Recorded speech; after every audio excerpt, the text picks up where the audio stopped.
Uh, I do. okay, good. Yeah, do it because I'll be forgetting. We Okay. live. So what's up, people? You just heard us, and we doing what we do as we always do. But I got a story to tell to explain some pain that you will hear me grunt and moan throughout this podcast. I was trying to relive my glory days, so I went outside. So I went outside to race my little cousin to prove to him that he can't hang with level head. So I get outside and I know I'm doing my thing like I knew I would do. I was beating him. But then my body decided to, reject what I was doing at the time. It decided to, pretty much go against what I was trying to do. It was pretty much mutiny with my left leg, and it's hurting. And if I move, I will sound like that. So if you hear me moan throughout the podcast, understand that your boy Levelhead is under some pain. But I love you guys, so I decided, even though my leg is swelling past where it should be, I might need to go to the hospital. No, I'm here doing a podcast with two people.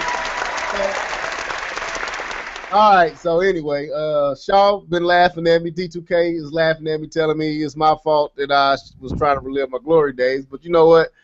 Sometimes you got to keep these kids in check, man. As long as you can. I'm a mentor. I try to, anyway, let's go. So, yeah, that's what's wrong with me. I'm hurting. But anyway, what's up, people? This is Live and Level Gamers Podcast. We are back on Sunday. We down 2 players. Jedi Knight, we couldn't get a hold of them. We don't know if we just missed them or whatever, but I know our schedules are so different. I need to give him more of a heads up than to just pop one up on a Sunday because we missed the last 2.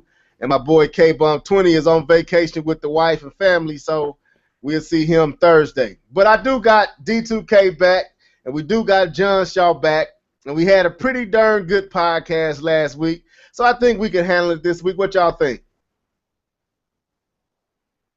Y'all quiet on me? So they playing with me now. So anyway, go on and introduce yourself, man, starting with John Shaw. What's up, guys? It's John Shaw. Just up here chilling. All right, D2K. What's up, y'all? This is D2K sitting here chilling, eating some barbecue. Make sure you pull that mic up a little closer. That's the first one right there. Every time every time you grow, I'm gonna play that gong. Every time that happens, I'm gonna play that gong. You know what? Y'all some dirty dudes, man. All right, so you know what we typically do, man. Well, let's explain what took so long. It wasn't my leg. We tried to set this up to where we could make this sound way more professional because we're trying to take this beyond YouTube. So I was trying to figure out Hey. What? No, till we figure it out. Oh, okay. All right. Well, that's why it took so long. We can't let you know why, but that's why. So let's go on. So anyway, this is the part where we talk about what you've been gaming on. This is where we talk about the games we've been playing this week. And I'm going to throw it at John Shaw. What you been gaming on, man? I hopped on that Doom beta. It's cool. I played it on the PS4 and I played it on the PC. And I like it. I like it better on the PC. I think it's back to that old school arena shooting type game. Wow. Like Quake and all that stuff. And so yeah, I don't know. I like it. I think I like it better on PC. I think I'm probably gonna end up buying it on the PC versus getting it on the console. I think at that point in time, I think that's when Uncharted comes out. I think it's May, right? Yeah, May 10th. Yeah, I think that's the same time that Uncharted. Yeah, so I'm gonna play that on console and probably get Doom sometime down the line on a discount on Steam or something like that. Okay. So you played it. You didn't tell me you played this. Oh, it was this weekend, the beta. Oh, okay. Now, it was another beta out. I don't know if anybody got a chance to play it. I didn't. I don't even know if I got invited in. That's on that Gears 4 multiplayer. Did you get a chance to play that? No, I think they're only inviting like special people in and stuff to do that. All right, cool. No, I think the actual play for everybody else is that's still coming. I think.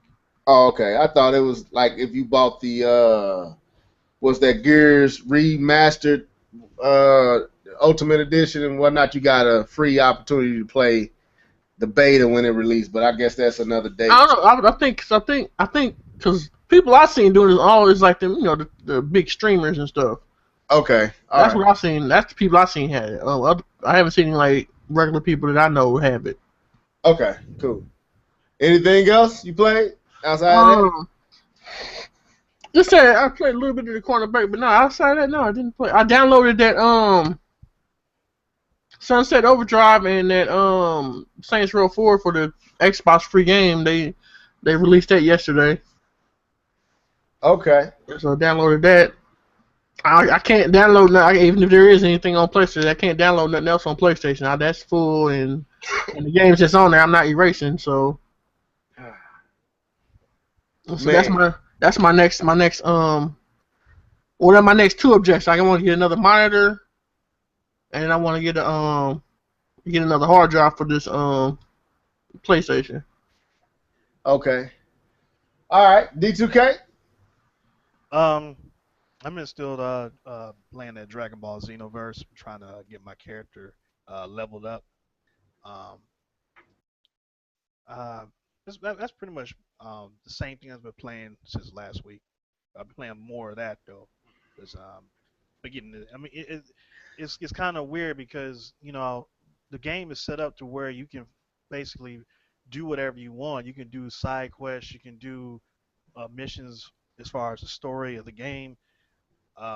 But it's kind of inconsistent in terms of the level of strength of the fighters that you fight. Like you might, like for instance, my character, when she's fighting in a time patrol battle, I can handle myself pretty good. But if I go do a parallel quest on there, I think I fought against Frieza in his final form, and he beat the brakes off of me. So that let me know I need to go to other places and train to get stronger. I want to train with older Kai, but my level has to be at least level 80 before he'll train me. So right now I got Piccolo training me, and Piccolo don't play that. You lose a fight, he was like you novice, we're going back to the basics. So it's funny. I mean, it to me it's like the ultimate Dragon Ball Z game. I mean, there's not anything that happens in there that hasn't happened in any movies or games. So it's a lot of fun for a DBZ fan. Probably the best game they've had so far since Budokai 3. Okay. I actually checked out Dragon Ball Super, the 39th episode. I haven't seen any of them, but where he's fighting, where Goku's fighting Hit. And spoiler. Oh, I can't. Man, forget them. Look, I ain't watched it. Oh, don't. I haven't watched it either. I mean, I heard they introduced new sayings and stuff. I said, hold on, man, I'm missing out on a whole lot of stuff. Oh, that's not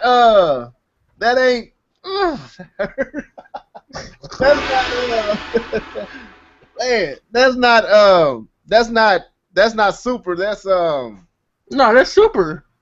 Now they introduced new sayings, and not that. Yeah. Oh yeah, they have. You're right. Oh, own it, man. Okay, so all right, so yeah, like I told y'all, man, y'all see I'm on pay. I can't move, but I'm trying to scoot up.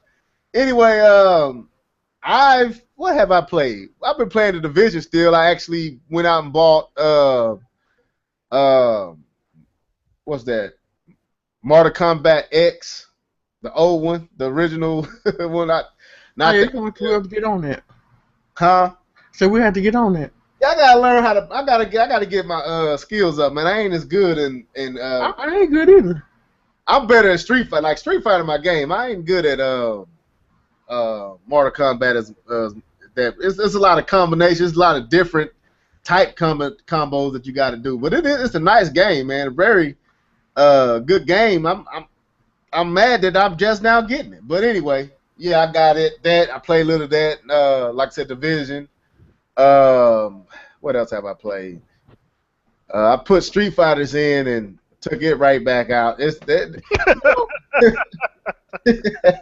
You know what, man? I don't want to contradict myself, But they ought to be, and I said this, they should be ashamed of what they released, man. But that's another talk for another time. But basically, that's what I've been playing. I had to work overtime this weekend, so I didn't get a chance to get it in like I typically do. And we had this podcast Thursday, so it ain't been a whole bunch of days removed since then. So it ain't been much different for me this last Thursday. But anyway, what else, man? What else going on? More NX rumors. We ain't gonna talk about that. No. Man, how y'all feeling about all these rumors? I remember I made the video get hyped. I'm hyped, but are we getting to a point to where it's just too many rumors? They made a song about this back in 1984. What'd you say? They made a song about this. Look at all these rumors. I mean, it's like crazy rumors, man. Like every day. But it's like Jedi was saying, you know, in one of his videos, is that it's got to a point where it's beyond ridiculous. Because if you look at people who actually had legitimate rumors that turned out to be true, got pretty much a gag order thrown at them. So why would all this other information be out there about the NX and just be people just freely in saying, yeah, it's going to have this. Yeah, Luigi's Mansion is going to be coming out. Yeah, it's going to have this type of processor. Yeah, it's going to have that. You know, how you know all this stuff? And you're able to say all this stuff, and Nintendo ain't send the Yakuza after you yet. So that's, I don't think that is. I think that at this point, people are so anxious to hear about it that they're just saying anything. One, for clickbait to their channel, and two, because they hope what they're saying is true. Yeah. I mean, my thing is this. Like I said, I don't have no problem with folks getting hyped over the NX and hyped over, you know what I'm saying, what's ever been said. But, I mean, video, do you have to make a video every day about every rumor that is made? Like, okay, that part I'm scratching my head. Can we wait a few days and compile all these rumors up into one good long video, like maybe a 15-20 minute video where you talk about all the rumors? No, they can't do it. It's just like how what happened with at the beginning of every other generation. People gotta be the first one out with the information, so that's why they want to hear make a video. And as soon as they hear it, they want to make a video. So if the information come out to be true, they can be like they was the first one to have that information. Right. Okay. Well, I mean, I ain't got no problem with it. I just, I'll be on YouTube afterwards, like you just skipping through. Plus, also, every year before E3, it's all kind of rumors that come out. But my thing about it is just like, now with all that 3D printing stuff, they just come. It's like they just took it to a whole nother level now. Like after they found out that was fake, and I seen how the dude did it, I was like, you know what?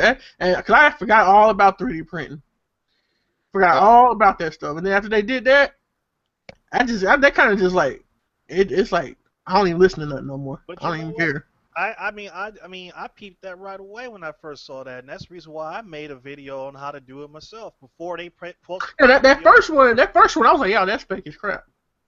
Yeah, I mean, it's that second one, I was like, okay, yeah, that second one. I was like, yeah, they got me on the second one. And people were arguing me saying that, oh, what about the shiny screen? I'm like, dude, you can go to Home Depot or True Value or someplace and get a shiny piece of plastic and put it on there. It'd be real simple. I mean, it's so simple to do that type of stuff now with 3D printing. You got any measure of 3D graphics modeling ability whatsoever, you can 3D print anything, even food. Okay.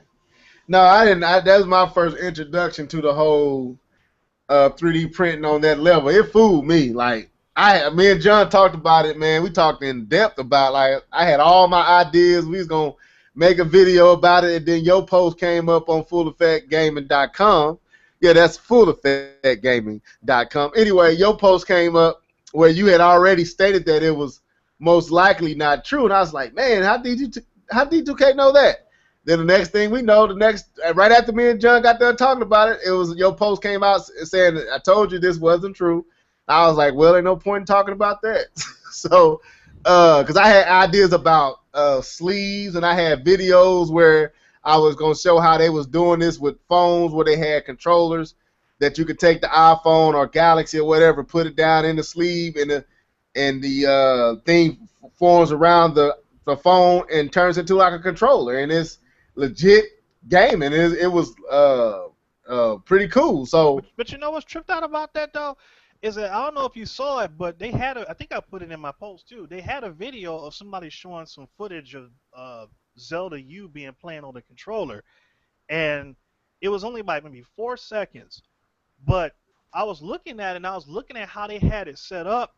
They had like on the right thumbstick, you had the button set up that was similar to the GameCube controller, and on the uh, left thumbstick, you had like the the icons of all of his like weapons and stuff like that, and I guess you can move it to select something. I'm like, you know what? If this was actually true, that actually looked kind of interesting. You know, uh, no, that was a tripped out part about it for me, and that was something that made me hesitate for just a second. But I mean, I came to my senses like this is still fake though. But that was a smart idea though, and that just goes to show you how creative people can be nowadays, and that's the reason why from now on you can't believe everything that you see and hear. Just wait for the company to tell you themselves. uh-huh. Okay, so Hold on a second. y'all heard that? Y'all didn't hear? Oh, Yeah, we heard all that. don't make me move, man. I thought I was getting away with one. Oh, Jesus. So anyway, man, I wish Jedi Knight could be here because I wanted to kind of hit on that Vulcan for a little while because I don't know enough about it. And he seemed to have a scoop on that and can really go into it. But so the next time you're on, we'll talk about it. But last podcast we ended on Batman versus Superman, and it got pretty heated. So I decided, how about we start off with picking up a little bit where we left off last podcast and go back into the Batman Superman for a second and finish what we had started. Cause basically we was giving our verdicts on what we thought the movie was, and we ran out of time. So John Shaw, I remember you said you gave it a 7, right? Yeah, if you're gonna make me a number, yeah, about a 7 here. All right, D2K, what was your if you was going on a 1 to 10 scale, what would be your level that it was at? What level would it be? 8.5. 8.5. 8.5. Okay. Man, screw your score. You can't have that score. That's stupid. You gotta act like these fanboys out here. Yeah, I gotta get their permission to. Now mine, I would say I'll be in the 8. I go up to 9. I thought it was great. I was reading some of the comments. Nia and Keith and I think even Terminator Juice chimed in. A few other people chimed in. Nia's take was she actually agreed with Shaw. She said that a lot of the movie, and I think Keith even agreed with this too, that a lot of the movie should have been his own separate movie.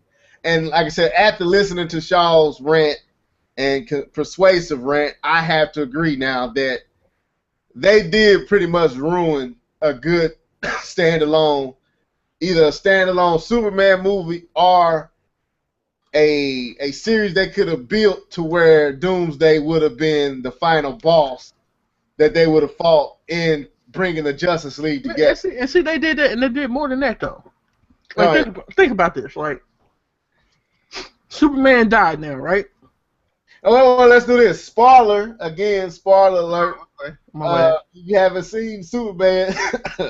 I suggest you tune out. It's been out for about 2.5, 3 weeks now, so you should have been unseen it. But if you haven't, tune out. But let's go. So, you killed off Superman. I mean, you did the Superman dies thing. We already know he's coming back because of Justice League. And there's no such thing as a Justice League without Superman. Also, if you watch the end of the movie, you seen the little things coming up. You know he's about to be alive. Right. So, that's that. But you didn't kill Superman, right? Right. So you basically then took off all the suspense that you could ever have with any other villain now. Unless you're just going to kill him again. Well, that would be kind of boring to kill him twice. Yeah, exactly. You see what I'm saying? That's another one of my problems that I had with them pulling that card so early. It's like now when he fights Doomsday, okay, what's gonna happen? Doomsday got to kill somebody now. Not Doomsday, but Darkseid. Right. He got to kill somebody now. You know what I'm saying? So somebody got to die. Either Aquaman, somebody got to go. Jeez. Okay, go ahead. I'm listening, man. I'm John talking. Don't matter. But Go ahead. And so, somebody got to die now. Or other words, you kind of just messed up the suspense. The reason why we still, even though Marvel hasn't killed off nobody other than Quicksilver, but the reason why we still get suspense is because nobody's died yet, and we still had the anticipation like something could happen. And let me ask you something. How did y'all, since we doing this movie talk stuff. And now, hold on. Everybody, I'm not trying to do it as a versus thing. I'm saying the reason why we still... No, that's where I'm going with it. Why did they kill off Quicksilver? That didn't make no sense to me. I think because it's two versions. I don't know why they did it, but I don't know. I guess it would have been it was an easy character to kill off, and also because they got the Quicksilver and the X-Men. I don't know. It might have been licensing issues. I don't know. I think it might have been licensing issues, but the X-Men Quicksilver is by and large the better version. Yeah. And I guess the only reason why they brought him in that movie is because you can't really have Quicksilver without Scarlet Witch. They kind of tied at the hip, so that's the reason why he was in there, because they wanted to really introduce Scarlet Witch into the movie to go forward to be part of the Avengers. So that's the reason why he was even in that movie in the first place, I think. They had no long-term plans for Quicksilver in, the Disney Marvel movies. Okay, I didn't understand it. But y'all made good. I forgot he was in the X-Men too, so I forgot about that. Right. Yeah, that's what I was saying. It's like, we even know, we're coming up with the Captain America Civil War, right? Right. If you know the comics, then there's an anticipation of somebody dying, and even if they don't do it in the they don't do it like that in the movie, there's still an anticipation of somebody going out. Right. You know what I'm saying? You still had that anticipation because they didn't blow their load yet. You know what I'm saying? They still have, and that's what they could do it. They could do it when they do Infinity Gauntlet or whatever. Right. And so, but now with the Superman versus Batman, you blew your load already. So that suspense is gone now. That threat, that looming threat that you have about the villains and about what's going to happen, is kind of gone now. Right. Yeah, that's true. You know what I'm saying? So it's like, are they going to kill Batman? I doubt it. You know what I'm saying? Are they going? But they got to kill somebody. For me, they just kind of lost it. They lost it. Yeah, you're right. As far as the movie itself, I think the movie great, but added in and coupling in what you just said and what Neil was saying in the comments and what a few reviewers were saying, they basically, I understand why they was giving it a bad score. Not because the movie itself wasn't good, but like we was feeling about, some was feeling about the revealing trailer where it showed Darkseid.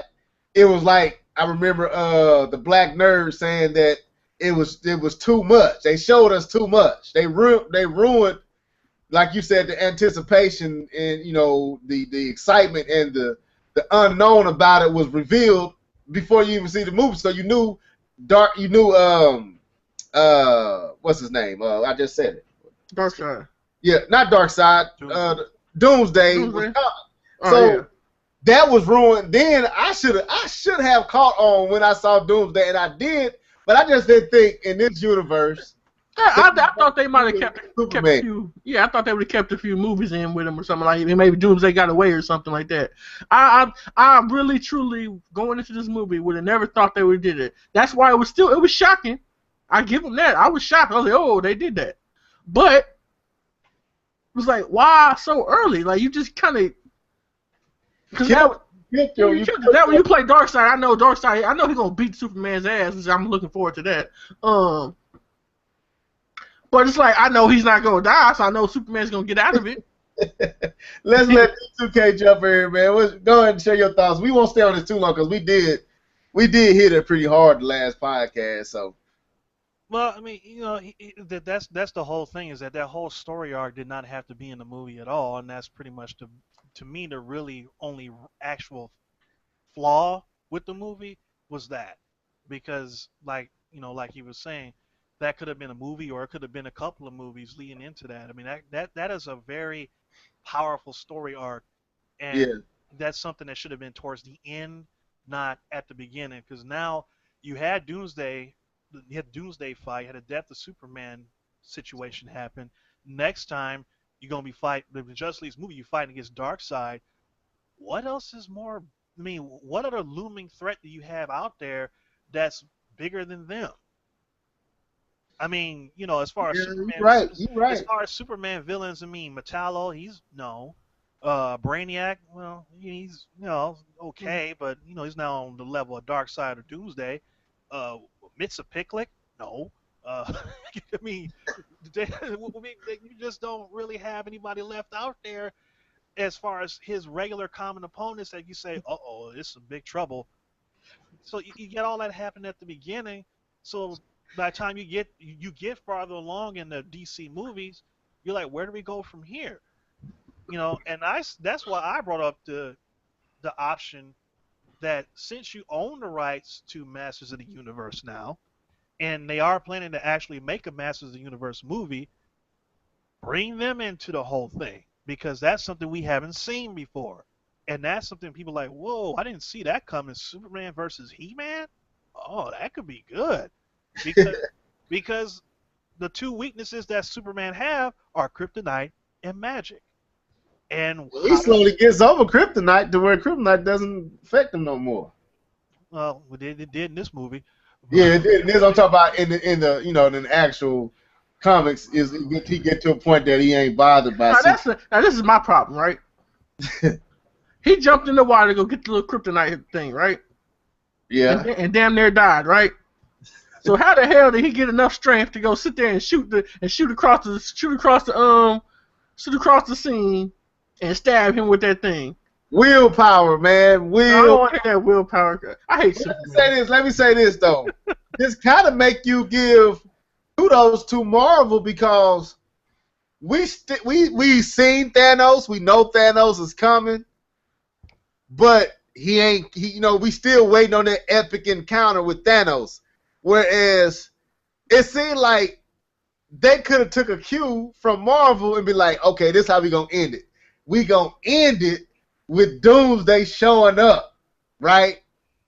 And Doomsday might have knocked Superman out or left Superman limp, hopped off somewhere. They had to get Superman, bring him, save him and get away from Doomsday. And then the next one could have been started right there where Doomsday forces all the other superheroes like Aquaman, like Flash, and all the other ones to have to come out of hiding.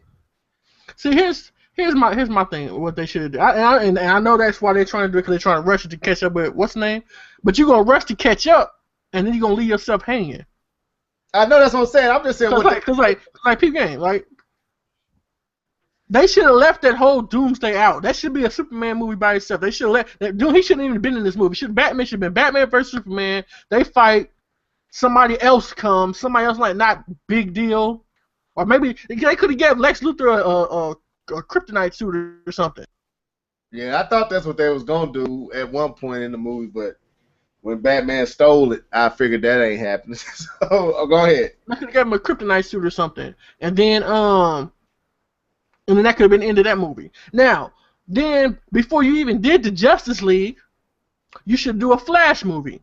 Flash has his enemies that he can do. You know what I'm saying? That he has his enemy, Reverse Flash or Zoom. You have that. Then you do an Aquaman movie. He has his villains, this blah blah blah. Then you do another Wonder Woman movie. You know what I'm saying? Like that. Then you do your standalone Batman movie. And then you do the Justice League. Oh, here comes Darkseid. But they feel like they don't have time. That's the whole point. But that's what I'm saying. They're stupid because they do have time. Look how popular the TV shows are. True. Like this man, I'm not a DC. I'm gonna keep it real with you. I'm not a DC fan. I like Batman. That's it.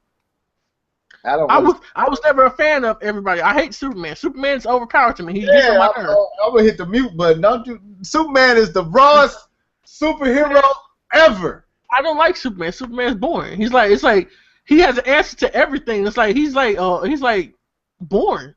He doesn't make it interesting. He's like He's OP. You're right. He too overpowered. yeah, he just makes it boring. So that's why I like Batman, because Batman, like, he's just normal human. So when he gets into these incidences and he gets out of it and he works his way out of it and he thinks his way out of it or he uses some kind of tactic to get out of it, it's interesting. It makes stuff interesting. Now, with the TV stuff, they got me interested in Flash. I never thought I would be interested in Flash. I said, what? I said, how interested is somebody that runs fast? You know what I'm saying? I never thought I would get into Flash, but the TV show, they made me get into Flash. I'm like, wow, this is pretty dope. Yeah, I binged out on Netflix on that Flash. Me and my wife. Yeah, I said, this is pretty freaking dope. What season you on? We went through the whole first season. I haven't started the second season yet. Okay, yeah, you got a lot coming. So it's just dope. Then I went through Arrow. You know what I'm saying? So another character that I never thought I would actually get into. You know what I'm saying? I started watching his stuff, and that show was awesome. You know what I'm saying? I was like, yeah, I like that stuff. I watch it. I've even watching Supergirl, even though her OPS, but just like Superman. But it's enjoying. It's like they're starting to capture me into it, and that's what they should do with the movies. What about Gotham? You check that out? Yeah. Oh yeah, Gotham. Gotham's cool too. I just wish. I'm waiting for Batman. I want Batman to come in the TV show. You know what I'm saying? But I don't think they're gonna do it though. But if it happened, it'll be when they get ready to be done with it, then Batman will show up. Probably. Yeah. But no, that's a good TV show though. So Gotham basically is about the villains. That's what I heard. Yeah. Okay. It's about the villains and Commissioner Gordon. Well, before he was commissioner. Oh, okay. So they telling his backstory. Yeah, the Gotham backstory. Okay. Or how the villains became who they are and all that stuff. Yeah. Okay. Good. I got you. Dude. and so like how they doing that on the TV show and captivating a new audience. That's what they need to do with the movie theaters. Because a Flash, you can make a Flash movie and have his main villains in there, and then that looming threat that is Darkseid comes, and that's what makes them have to come together and fight. Now you blowing your load, because after, like you said, after Doomsday, who is there? Who else is there? I mean, after Darkseid, who is there? I mean, they had to get into some more obscure characters, so I don't know. For me, because I mean, like from what I'm not a DC fan, so maybe the other DC fans can chime in or something like that. But as far as I'm concerned, when I look at DC, the biggest, baddest villain is Darkseid. Right, he's the Apocalypse. He's the Thanos of the DC. It goes Darkseid. It goes Darkseid. It goes what's his name that we just had? I don't know why his name just Doomsday, and then you got Bane. Why are those important to me? Because those are the people that actually have a threat. Bane basically almost killed Batman, broke his back, and that's why the other dudes had to take over. You know what I'm saying? Doomsday kills Superman, and that's what started that whole little arc and stuff that goes on like that. And then you got Darkseid, the one, who basically conquers everybody. Now, what about Wonder Woman's? Is almost like a Thor-like character that she deals with, or the God of War or something she deals with in her. Like I said, I'm not a DC person, so I never even got into Wonder Woman. Other than Justice League, I never really looked at her thing. Okay. Go ahead, D2. Go and share your thoughts, and then we'll move on to this next topic. Well, I mean, it is what it is. I mean, if I was Zack Snyder, I mean, I would have probably been stressed out to be handed the task to try to make this movie and try to set up the Justice League movie in the future with just one film. I think that what they could have done is to make sense, because nobody can touch DC when it comes to TV shows and cartoons. In terms of Marvel, they can't touch them in that area. They got that sewn up. So what DC should have done or could have done was introduce all the characters in the Justice League in individual shows, and it already did it with Arrow. It already did it with Flash. You know, then they got that other show called DC Legends of Tomorrow, where you got No, Adam. is that DC? Yes, Yeah, okay, that's it, man. you I don't got know. Adam. You got Yeah, uh, Firestorm. Firestorm, and what kind of pisses me off is they got Brandon Roth playing Adam. Like, why can't you just let him be Superman? But anyway, um, but it's pretty decent show. So they could have introduced the principal members of the Justice League in the TV shows and have them tie into whatever movies that are happening. Maybe one or two movies. You only need one or two movies to set up Justice League, and that way everything is not shoved into one film and everybody's confused about what's going on. Right. But yeah, I don't know. They did some things. They don't want to mix the TV show with the movie universe, and that's why certain characters aren't coming back on the TV show because they're making them in the movies. And they talking about they don't want to be confused. What's his name? What's the Batman character? But he's on Arrow too. But he's a Batman villain. With the one eye. I'm not sure. Not the one eye, but the ninja looking dude. He's like Deadpool. He's DC's Deadpool. Bullseye? No, Deathstroke. Deathstroke, yeah. Yeah. They took him out the TV show because somewhere in the future he's gonna be in the what's the name in the movie. They took the Amanda Waller. Spoiler alert. They killed her in the Arrowverse. Now, see now in the Justice League cartoon, she was the person that was in charge of was it Maximus or Matt? What they call that? They basically were the government. Yeah. I forgot what they called it. Shoot, what's the name of that place? But anyway, she was ahead of them, so they killed her off in the TV show.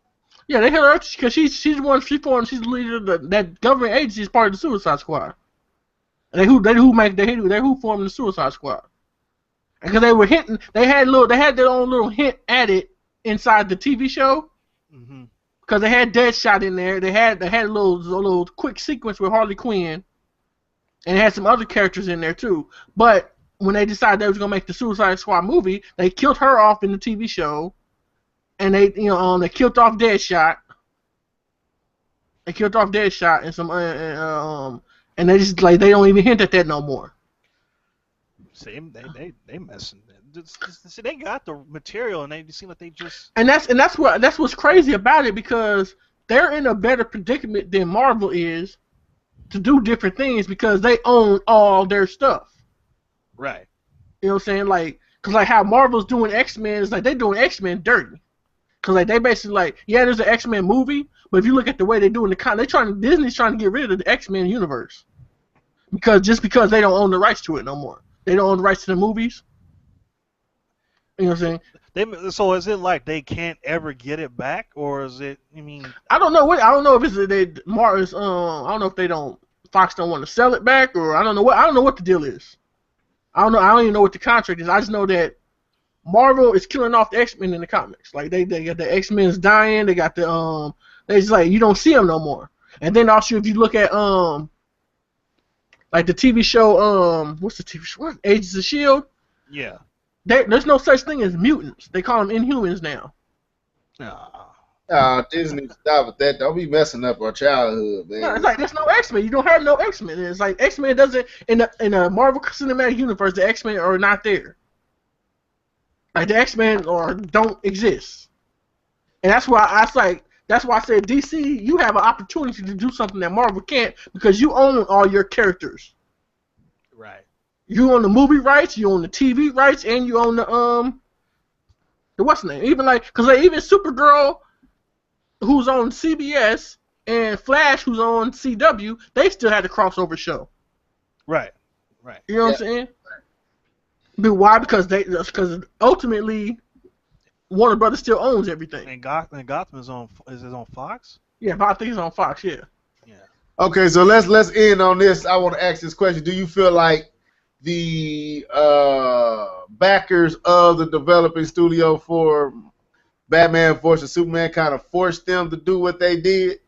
Would you like you said the director's name? I don't know his name. Zack But Snyder.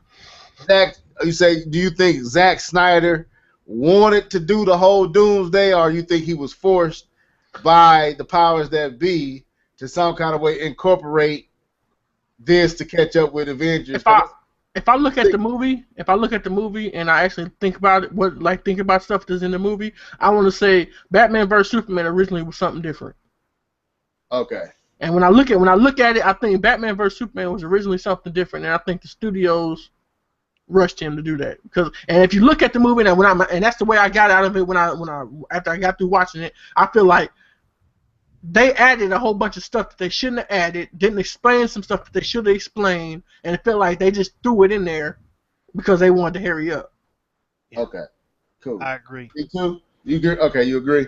I agree. All right, that's what I think. Sitting down, listening to it, I don't think Snyder Wood is not, because from what I'm understanding, he a real accomplished director. So I would believe he would have foresaw the questionable introduction and inclusion of you know From there's a Doomsday. rumor, I don't know if it's true. I don't know how true it is, or I don't know if it. I just remember scrolling down, seeing something vaguely on Facebook, something about it. The original cut to Batman vs Superman was supposed to be 4 hours. 4 hours. Yeah, it was 4 hours, and you know what I'm saying. That's why it's supposed to be 4 hours. So that's basically it should have been two movies. Okay, You know what I'm saying? So that's why. it was about 3 hours long, like 2 hours and about Yeah, I 45 think it was like 2.5. Yeah, 2:45, something like that. But All yeah, right. that's what they said. The original cut was 4 hours. So maybe I don't know. I want to see what they do. What they gonna add in this In the Just, Blu-ray. yeah, the Blu-ray stuff. Because they were talking about having a rated R version of it and all that, which I don't really understand why you would need to. Um, We'll see. We'll see. Well, let's move on from that. I think we will hit all we can hit. We just be stating the same things. Yeah, Superman Uh, sucks. it don't suck, but anyway. So this next topic, man, pretty much is the theme of this podcast. Uh, have we? And I think we've talked about this before, but with all the rumors of these new systems, and the PlayStation 4.5, the Wii, or the NX with Nintendo, and some even supposedly coming from Microsoft, all for the benefit of more power. I was looking and I wrote down some games that we're gonna talk about later on, but some of these games kind of sparked this thought and this question. Are we? My question would be: is how much power is enough? How much power is enough? Are we at a place to where power really doesn't matter with these systems? Like, do we really need more power right now? Do we really need these games to look any better than what they look? No, I can understand running smoother or running, but as far as looking better, do we need these games to look better? I throw this at D2K first, since we started with John on the last one.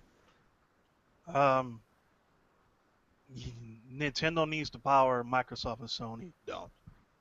Okay. Nintendo is behind, so they need to power up to be, on par or better than the competition. If this is a ninth gen console in terms of the NX, Microsoft and Sony, they just need to make their systems work the way that they promised us in the first place. I think the power, I think the system, I think the PlayStation 4 and the Xbox One are more than powerful enough to do everything that needs to be done. But we talked before, I think we talked about last week about how Microsoft gimped their system with putting all that DRM garbage in there and Connect functionality in there and all that stuff. And you have three operating systems running on the damn thing. You, it's just it's so much going on in that console that's it's not set up for you to be fully optimized, get all the power that's necessary out of that console. And we're still getting games that are half done, half finished, games that's running at, you know, unsteady frame rates and bad resolution, and a lot of this stuff has to do with developers being incompetent or lazy, and some of it has to do with the hardware. There's just too much other extracurricular nonsense that's in there that's preventing them from really getting the most out of it. And that's kind of, and that's kind of where the Vulkan API comes into play because that particular API is designed to allow you to get the most out of your hardware, regardless of what it is, and that's something that both Nintendo and Sony are going to be using in the future. So we'll see what happens going forward. Like to say that if the PlayStation 4K GPU has Vulkan API functionality and same as the NX, maybe we'll start to see games look noticeably better and be smoother versus what we are accustomed to because the API is a lot more user friendly as far as developers go. But I think that I, we do focus too much on power, but I think that the reason why is because, like I just explained, with Microsoft and Sony, with Nintendo, they're so far behind with the Wii U being underpowered that they have to power up. They have to go Super Saiyan 9 to be able to people look at that and say, okay, NX is something to be reckoned with. So, But let me ask you this way too, and before John jump in here, like I feel what you're saying, and Nintendo needs to catch up in the eyes of where the current situation. Let me phrase it like this: as far as what people want right now and what is standard, Nintendo has to catch up with Sony and Microsoft. But just as a gamer, when I look at the game, I look at what's on the screen, what I'm playing. There's not been any game that I played on the Wii U that made me feel like I'm getting a lesser experience than stuff that I played on the PlayStation 4 or Xbox One. The game's still like, maybe not the type of game I want, but as far as what is there and how it looks, the graphics and all that, there is a whole bunch of games on the Wii U that to me look good, even compared to PlayStation 4 and Xbox One. So my thought was like, okay, I know that the Nintendo got to make an NX because people think the Nintendo system is weak, but what you see in your eyes, what your eyes see, don't look subpar in my opinion. I don't look like, oh, I'm really missing out because I haven't ran across a game that really made me feel like I was really missing out on the Xbox or PlayStation 4 by not having one. I bought it for certain games, but not because I felt like I was missing out, just I wanted to play those games.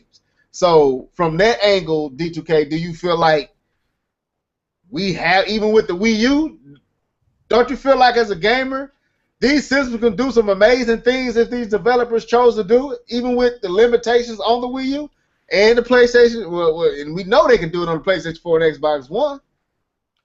well, tell me, when you were looking at these games that you said that had these experiences that were nearly on par with the Xbox One, the PlayStation 4, what games were you referring to?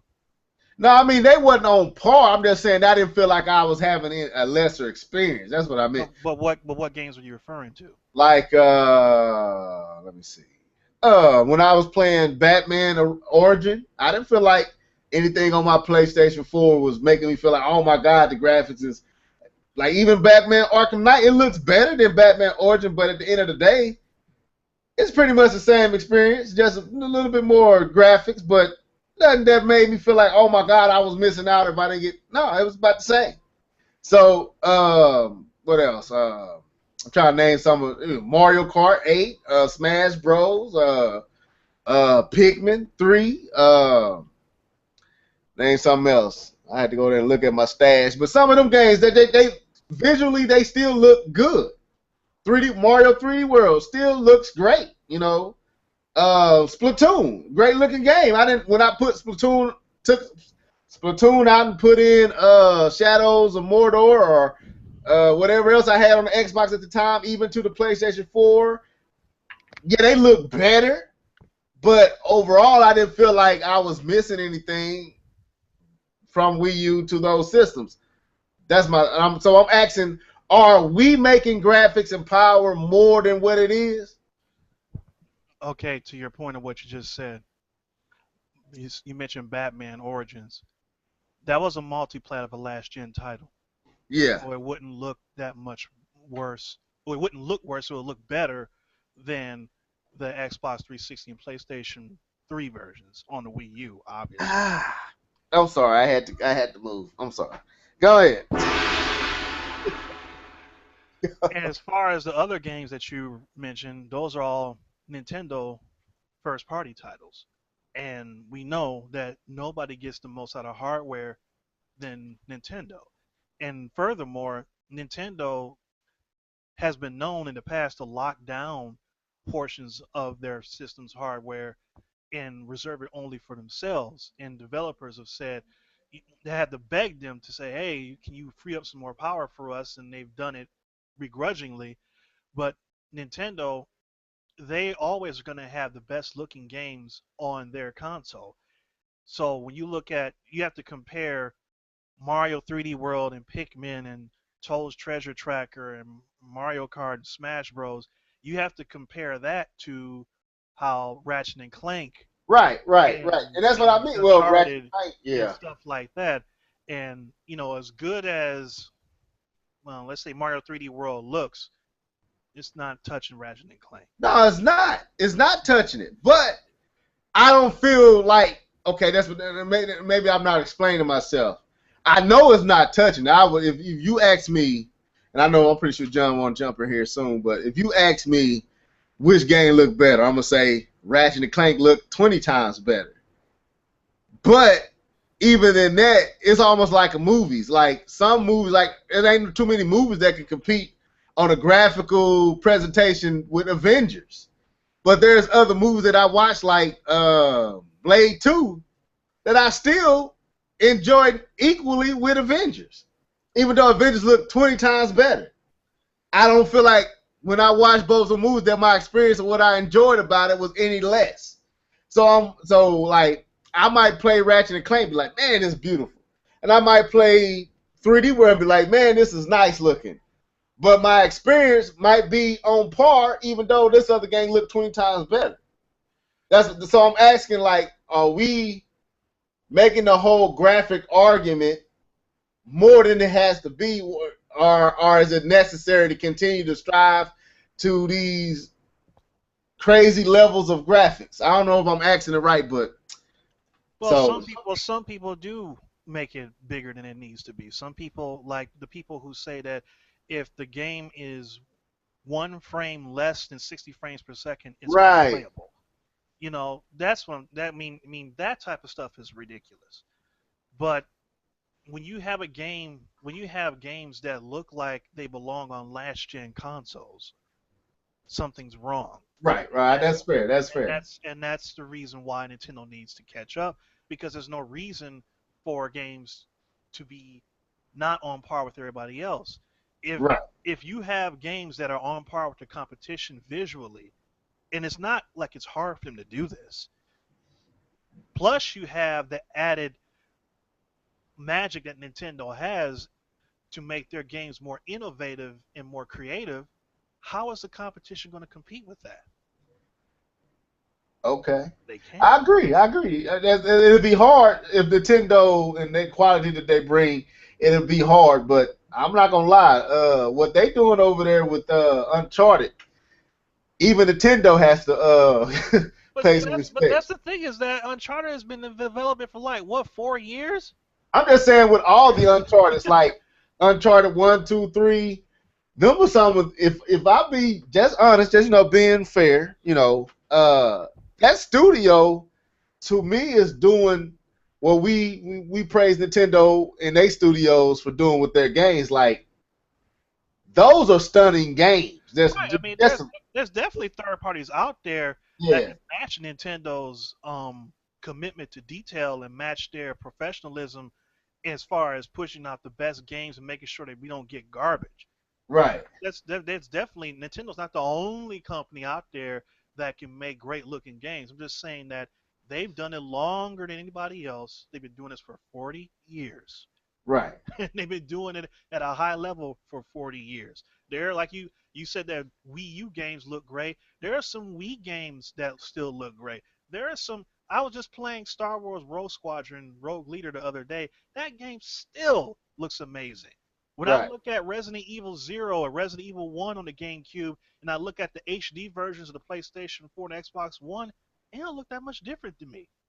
Obviously the aliasing is turned up and there's better lighting and better textures, but overall the game doesn't look like it lost that much in translation. So all I'm saying is that Nintendo just needs to get on the level playing field Microsoft and Sony need to take what they have and make it work like it was supposed to in the first place. Right. Okay, Shaw. Excuse me. Oh, my bad. Dude, man. Yeah, you know what? I know next time just cancel the podcast. Go sit down somewhere.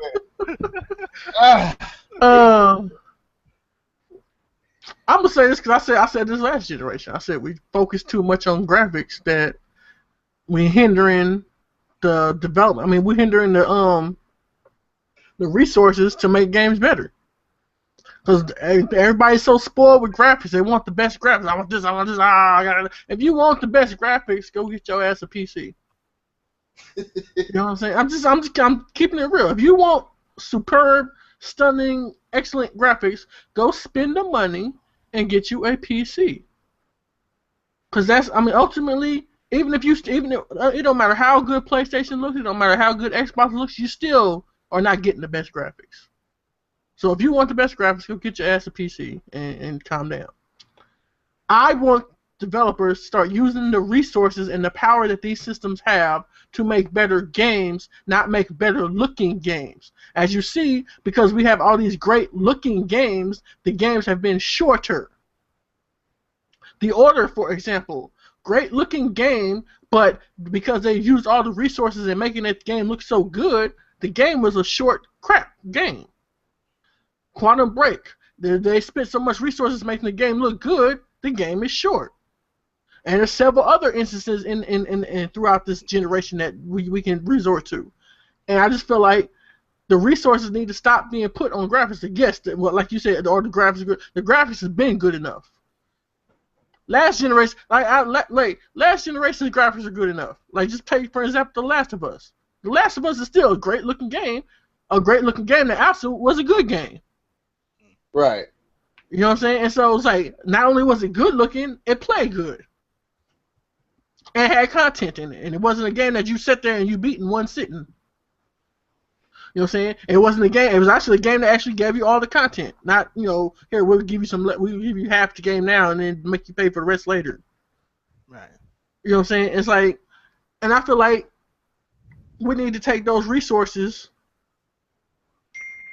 We need to take those resources and stop putting it all in graphics.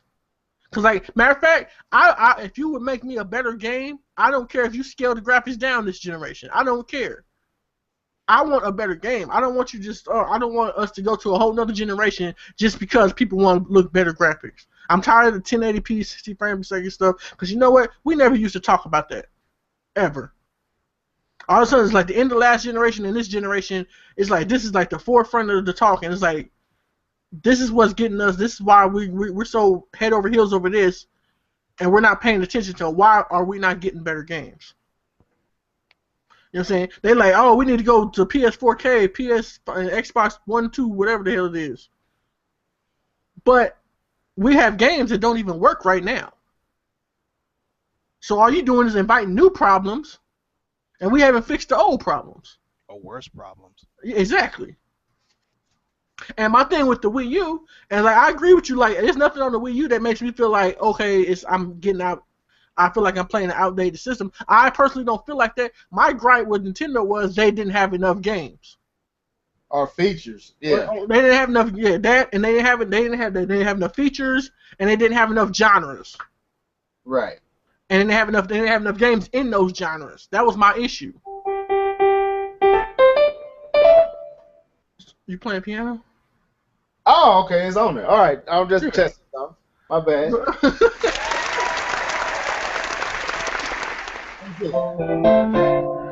Oh, okay, we got it. All right, let's go. And so yeah, and I feel like they just needed, but with the Wii U, they just needed more games. That was my issue. They needed more games. I wanted more shooters. I wanted more fighters. I just wanted more sports games. I needed more. And so And not just shooters that have Nintendo IP in them, established like Nintendo IP like Mario or exactly. A real brand new characters with contemporary themes in these other genres. Exactly. And so, as my issue with the PlayStation is the fact that we're still waiting on launch title games. You know, the whole first 2 years was rehashed after rehash. You know, let's capitalize on old games from the last generation. And as you see, yeah, that was the trick that they pulled on. Yeah, they looked better, but because they was already made from last generation, they didn't have to take all the resources and make the game shorter. But now these new games that are looking better than that, they got to make it shorter because they use all the resources to make it look, to put the polish on it.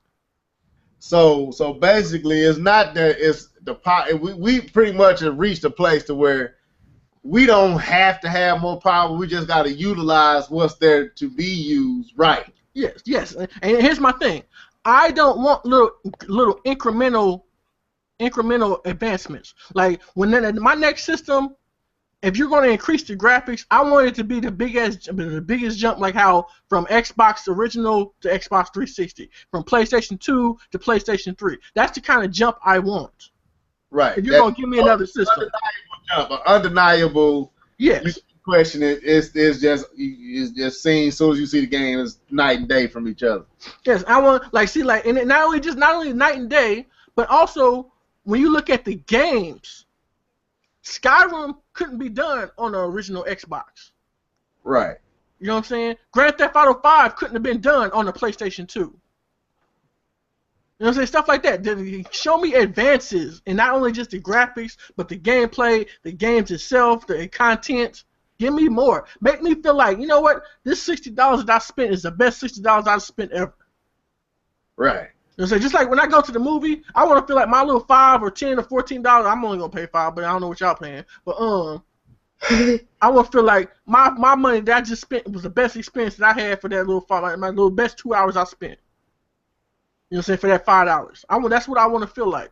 And right now in this generation, I don't feel like that. And we're quickly getting to the point of diminishing returns in terms of visuals anyway, because eventually things are going to look as real as they can look. You know, Yeah. we'll mean as systems become more powerful, obviously you'll be able to increase the tessellation of the character models and the models that are in the environments. But as far as textures and lighting and stuff like that, we've come pretty close to things looking photorealistic. And once you reach that threshold, then what? Right. So I just want some great games. The systems are awesome. You know what I'm saying? They did all the features. You know, Xbox, they keep coming out with more features that the Xbox can do. You know what I'm saying? I love that. I love the updates on it. PlayStation, they just now came out with some other stuff that increased the stuff, features and stuff on the PlayStation 4. I love that. That's nice. It's doing that. But can we get these developers to actually make games that are worth playing, that are worth $60? You know what I'm saying? Give me my money's worth. You know what I'm saying? A long time ago, a person kept playing your game because your game was good. Not because they wanted to keep playing because they wanted to actually finish the story. You know what I'm saying? Oh, I got to pay another $10 to get the extra DLC so I can finish the story. Or I got to buy this special edition version so I can get the whole game. Or I got to wait 2 months to get the update so I can finish the game. Right. You know what I'm saying? It's irritating. It's like you said with your Street Fighter, right? Mm-hmm. Let's say if I was a person that never had online, like maybe I don't want online, maybe something that online is not something I do. Maybe I like to play my games on single player with my kid or something like that. That Street Fighter game that you got, that's all I would have had. Those new characters and the updates and the fixes that they had, I would have never had. The new story mode that's supposed to be coming, I won't get that. Right. So I paid for a half-ass game. Or if you live in an online area where either you can't get an internet signal or it's very poor, you know, you pretty much SOL. Yeah. And there's some games with these day one patches that the game doesn't even work till you patch it. So that's what I mean. It's like I'm looking at these games. I'm looking at Witcher. I'm looking at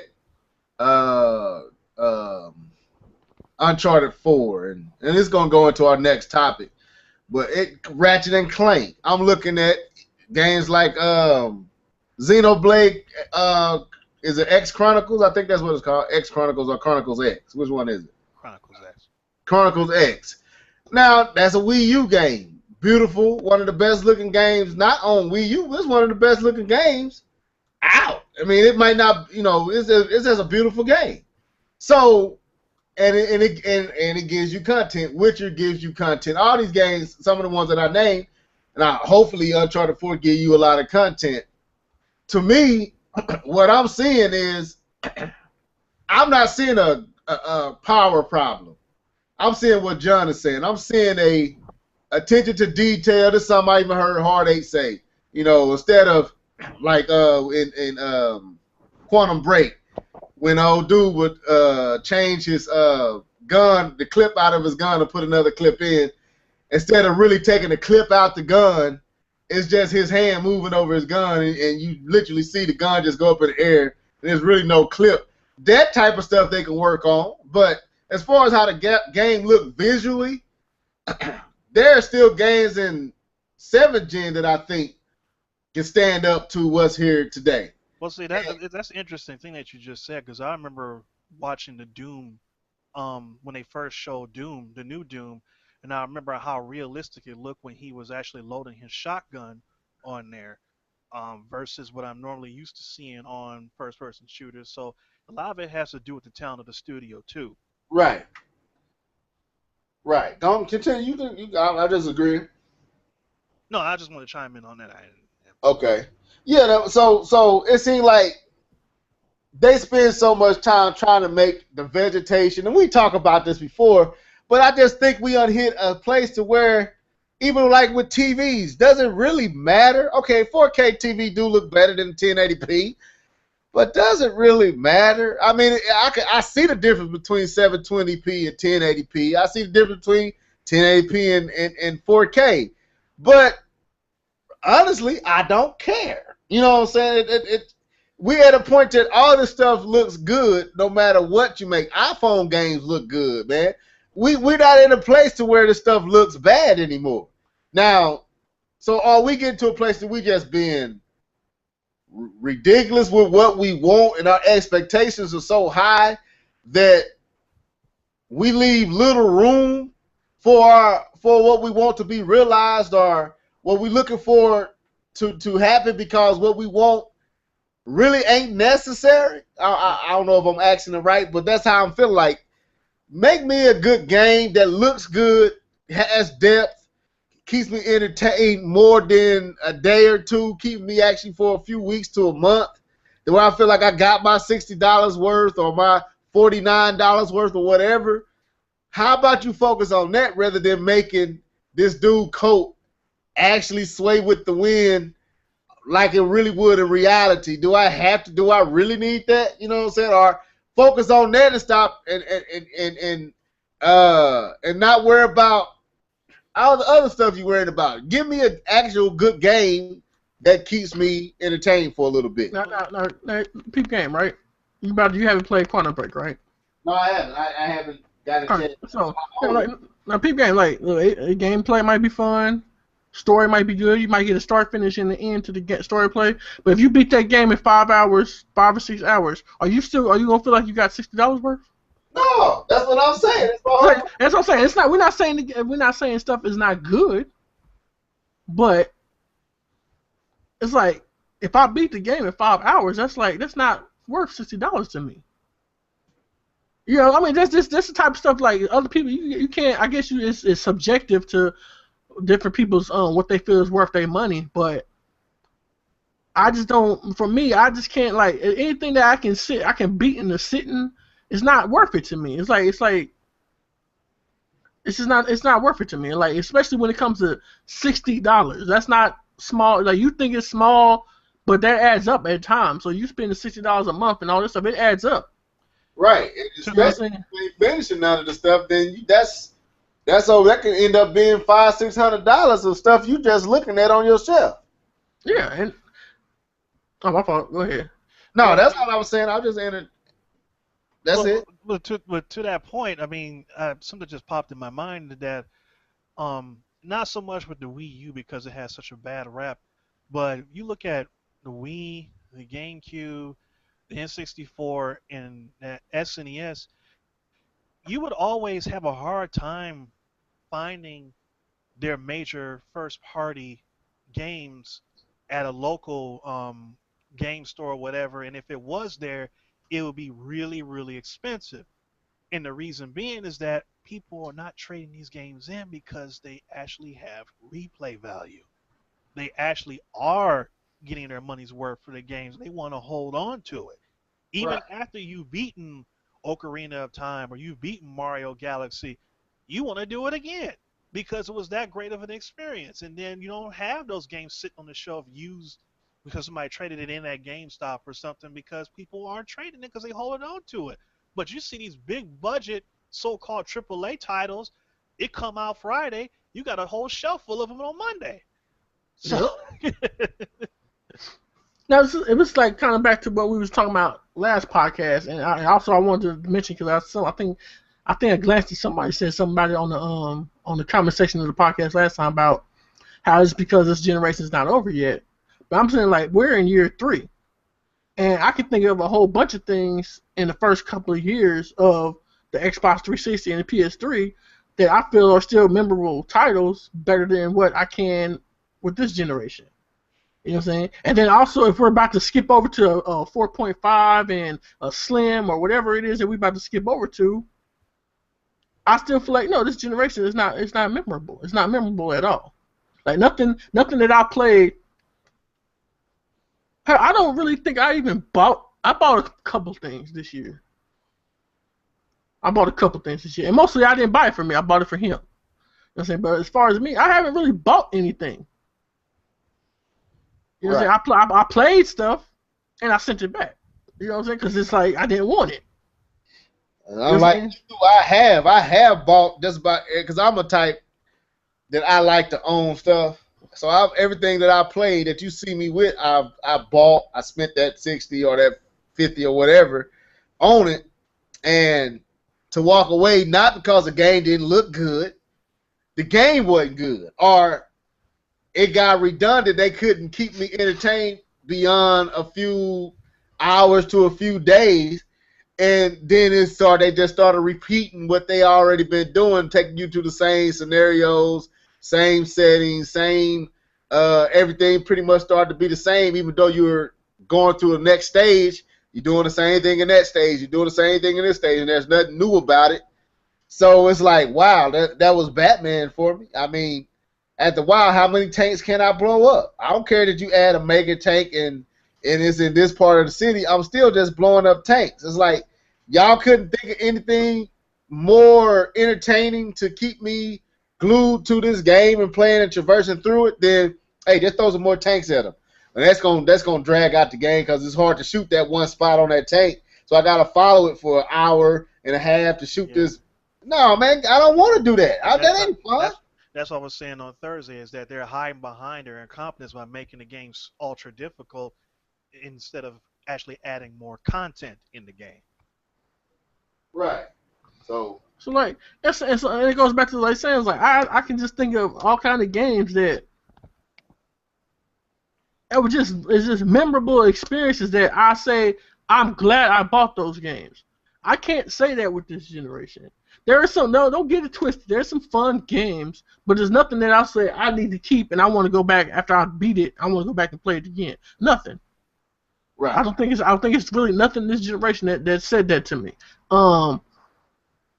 Like and people like to joke around about Call of Duty and they like to complain about, but Call of Duty gives you a bang for your buck.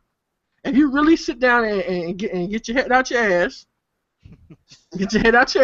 and actually look at what they give you, I don't think you can say that about any other shooter out here. And I don't think you can say that about a whole lot of other games out here, period. And so everybody likes to talk crap about Call of Duty, but they give you a single player. Even though it's not the main focus, they still give it to you. Right. They give you a co-op single player. You know what I'm saying? They give you a zombie mode, that could be a game in itself. If they really wanted to, they could have sold that as on a game by itself. You know what I'm saying? They got the zombie mode, which is and that's co-op too. That's usually what people buy Black Ops for is the zombie parts anyway. So they should make it a separate game. Shh, don't do that. Just be quiet. And you get that. Then on top of that, you get your multiplayer. You know what I'm saying? And then inside your multiplayer, you get so many different game modes, and then you get custom game modes. And then like for the people that like they feel like the regular mode is like it's too bullet spongy or whatever, you get a hardcore mode. You know what I'm saying? Like if you actually look and because I was gonna make a video about this, but I just don't feel like I'm getting lazy. But but I was gonna make a video about this. If you actually look at the meat and potatoes of that game, that is a full-on fledged meat and potatoes game that gives you a lot of content for your money. And we're not even talking about DLC yet. Right. You know what I'm saying? And that's a full-on fledged game that gives you a lot of content. And that's why I say, even though we get bored of Call of Duty, I have to clap my hands to Call of Duty and them, and especially coming from that company because they've been known to be some cheapskates and do some scandalous stuff. You know what I'm saying? I have to clap my hands to them because they give you a full-on fledged and they give you bang for your buck. Right. You know what I'm saying? Like what I always use as my example, what I mean by a quality game, like what you just described was what I, is a great example of how modern games can, with the formula that they use, can make a quality game. Might not be for everybody, but Call of Duty does give you a lot to keep you occupied with it. That's it ain't just multiplayer. You got the single player and all that. But I look back at a game like Ocarina of Time. The thing that I loved about Ocarina of Time and like Zelda games is you're never doing the same thing in each world or dungeon or location that you go to. There's a new gadget to master.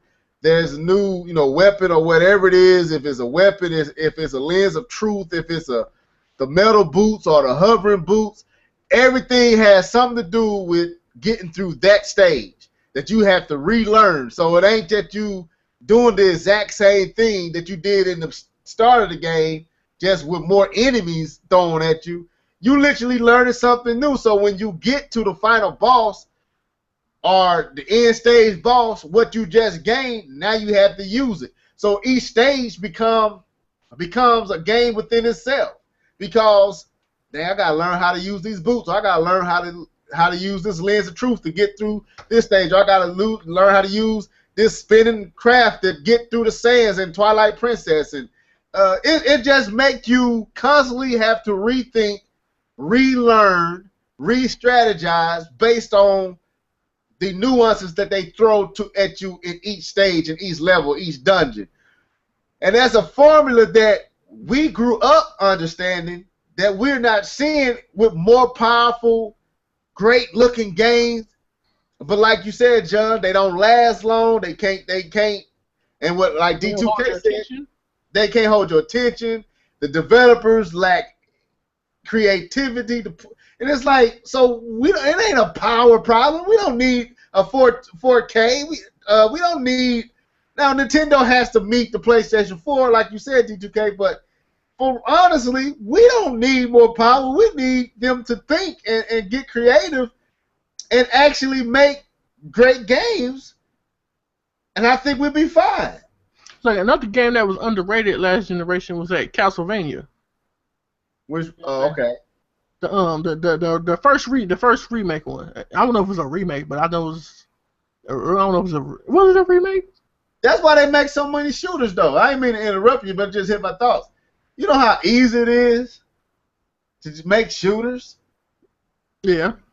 Cause what are you doing different in any stage? You're doing the exact same thing. You might be in a different stage, different setup. Might be skyscrapers. You might be in a corridor. You might be in a jungle.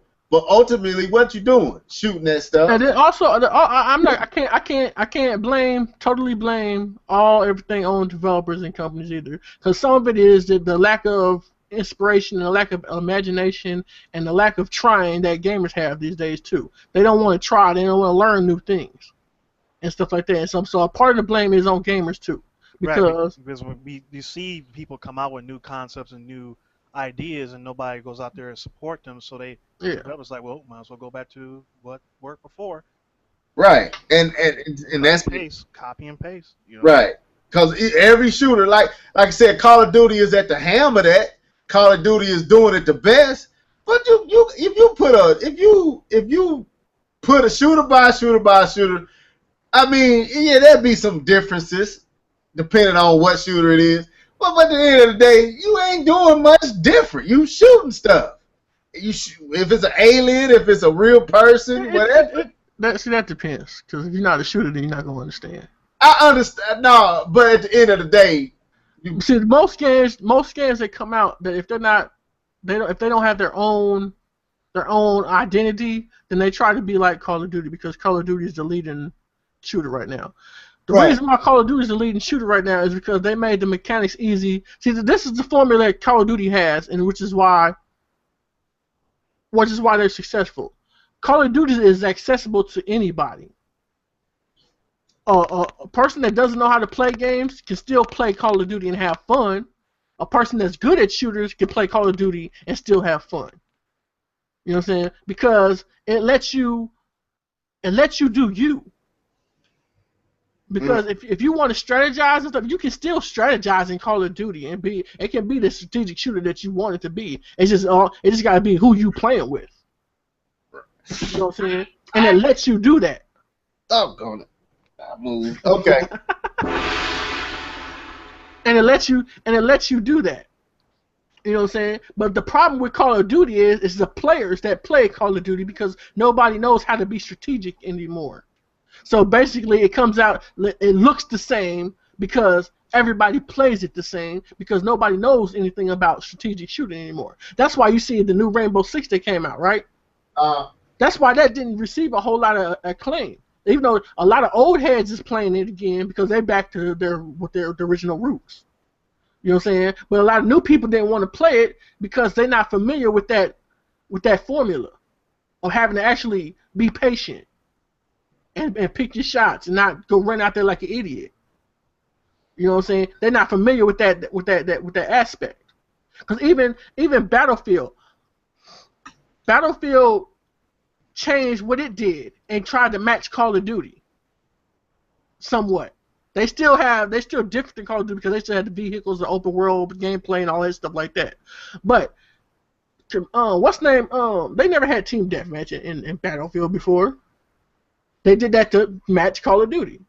Because they say, oh, these guys, they don't really care about vehicles and strategizing and taking up objectives. They just want to run around and shoot each other like idiots. So here, we'll put this team deathmatch in there, and they'll come play our game too. Right. You know what I'm saying? And so, but like things like back in the day, there's this game called Operation Flashpoint Dragon something. I forgot who made that game. It's called Operation Flashpoint Dragon Rising. It's a military shooter, tactical military shooter. It did things whole different. Like it was like basically, it was like a military simulator, somewhat. And it's like if you got shot, you got shot. It wasn't no BS. Like if you got shot in your leg, you wasn't running no more. You was limping. And if you didn't patch it up, then you would bleed out and die. You know what I'm saying? If you didn't patch it up, you would bleed out and die. And if you got shot in your head, you dead. If you got shot in your body, you had to patch it up. If you didn't patch it up, you die. Your vision would get blurry and stuff like that as time would go on. If you didn't deal with the if you didn't deal with the injury, your time even if you did deal with the injury, you still wouldn't be at 100%. Like, you know what I'm saying? Your vision would still be a little bit blurry and stuff like that. And it would reflect the injury. Right. You got shot in your leg, you can't run no more. You running real slow. I mean, you walking real slow. Limping. You know what I'm saying? Yeah, you limping and you walking real slow and stuff like that. And it's like, and then like me right now. Yeah, exactly like you. It's just like it was no bullet sponge games. Like it was like you got shot, you got shot. If you got anywhere up on the upper torso or the head, you dead. You know what I'm saying? And a lot of people they couldn't handle that type of game. Man. And so, but they couldn't handle the type of game, and also it was a game that came out ahead of its time because the infrastructure for online wasn't that good then. Now, what was this on? Was this on PC or was this? They was on PC too. I don't know how well it did on PC, but I just know it came on 360. Okay. Now let me ask you this. Well, DJK, you got something you want to say before I ask Sean this? No. No. All right, let me ask you this, Sean. You keep saying Skyrim, right? Yeah. So would you say that's one of your favorite games of all time? Yeah, I would say that. Yeah, I would. Now, what was it about Skyrim? Was it because did you feel like did you ever get to a place where you feel like you was just doing the same stuff? No. Okay. Because when I first got the game, I made my character. It was in this little linear little dungeon thing, and then when you get out the little dungeon or the little cave or whatever, when you get out of there, you're greeted with this world. You know what I'm saying? And you just look at this world, and wherever you see, you could actually walk to. Okay. You know what I'm saying? And when you see something like that, that's amazing. That's like that brings out the imagination that you have, and then you get involved and immersed in this world. Okay. Now I am this character. You know what I'm saying? This type of things that I feel like gaming is about. I am this character now. Make me feel like I am this character. And so when you get in there and you start seeing the little different things, and each little person they're explaining a little different part of the story or whatever, or you just have little random interactions with different people and stuff like that. It's interesting, and you can hear them talking about different things that's going on in the thing. Like, oh, what they talking about? So, then it leads to another mission that you're doing. You got little different missions. Like the main story was compelling enough for me to finish it. And each time I get it, I didn't feel repetitive because each world I went into, I was learning something different. I was put against a different type of enemy, and then on the way to finding these little on my way to going to these little different mission points, I would discover new caves or new enemies. Like I didn't like one time I was going to some mission, I forgot where I was going to. I stumbled on a damn giant. You know what I'm saying? I was walked up and I turned around and said, what is that noise? I turned around and it's a damn giant. Like literally, I'm looking like, whoa, what the hell? And I tried to fight it and he just hit me one time and I was dead. And that was dope. But as I got more powerful, I could fight him. Okay. I could fight him and I could kill him all that. Then you got usually that with the giants they usually have woolly mammoths around there too. You know what I'm saying? You got them, then you got the dragon. It was just like a deep world. And that's just the single player story. Inside, then you got the different guilds. You got your magic guild. You got your magic guild. That's a whole set of missions and stories on its own. Okay. Then you got your thieves guild. That's a whole set of missions and stories on its own. Then you got your fighters guild. And you got just all these different things that you can join in little side missions. And then they had this thing called this Daedric armor. It's like the most powerful armor, but it's like made by a demon or some crap or whatever. And you have these little missions that you go on to try to get those armor pieces. You know what I'm saying? It's just crazy. And each cave, you have different type of weapons that have different type of levels to it, or different type of magic things to it that might help you or hinder you. It doesn't matter. It depends on your character. Okay. It's like in that game, you're always like I put so many hours in that game. I beat the game. I did the thieves. No, the assassins guild. I did the assassins guild, and I think I started the thieves guild. But there's so much stuff that every time I turn on that game, there's still stuff that I haven't found out. Right. And like that's a game that to me is like the epitome of getting your money's worth. Okay. Now, I don't understand. Now, from my perspective, this is playing on 360 and playing on PC. I heard the PlayStation 4 version had some issues. So. Yeah, that was because of the time and situation with the the Xbox 360 leading. So that was more of a developer not feel like taking on the sale processor. But hey, I understand what you're saying. I'm just trying to where I was going with that is like it sounds similar to my experience with Ocarina of Time and many games, even down like when I used to play Def Jam Fight for New York and Def Jam Vendetta. Them games kept me entertained. You wrestling and you doing similar things throughout the game, but it's new dudes you gotta wrestle, new tactics you gotta take.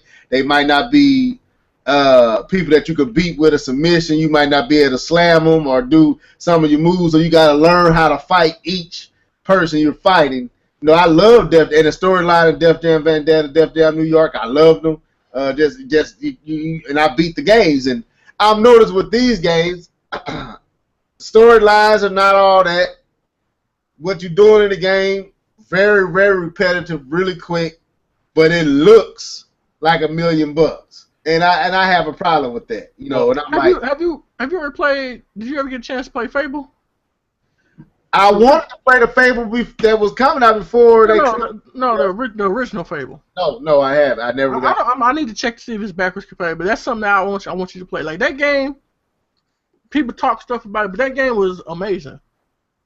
Cause it's like something like Skyrim too. Cause it was like an open world. You get this little. The story was cool.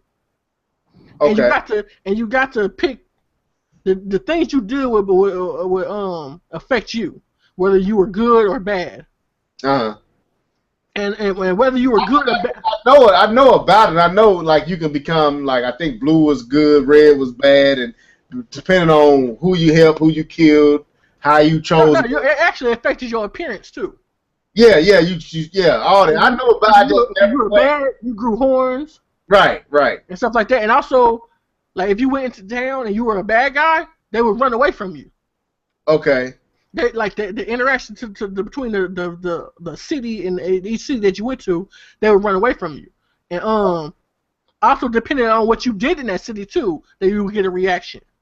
Okay. Cause like I remember one time, I don't know why I do this. Every time I play my first playthrough of a game, I always pick the bad side.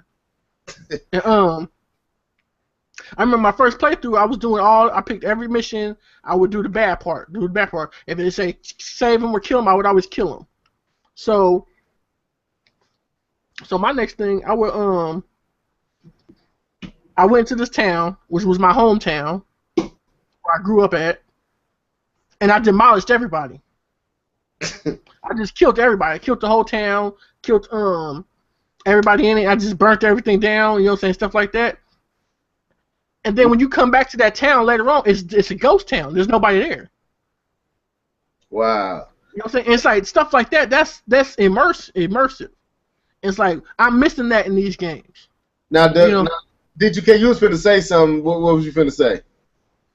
Well, a lot of it has to do with play mechanics of the game itself, because you mentioned the Def Jam Vendetta and Def Jam 5 from New York. Both of those games were made with the same AKI Asmec engine. Right.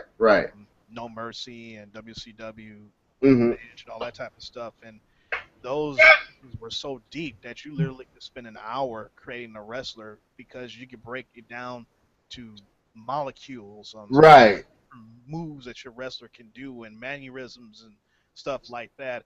And stuff when you have that much control over your character, regardless of what the genre is, it adds a lot more depth to your character, makes your character feel more alive, and it makes you feel like you can immerse yourself more in that world, because it's not like you're just playing a carbon copy. It's like this is what you would do in this real situation if you were there.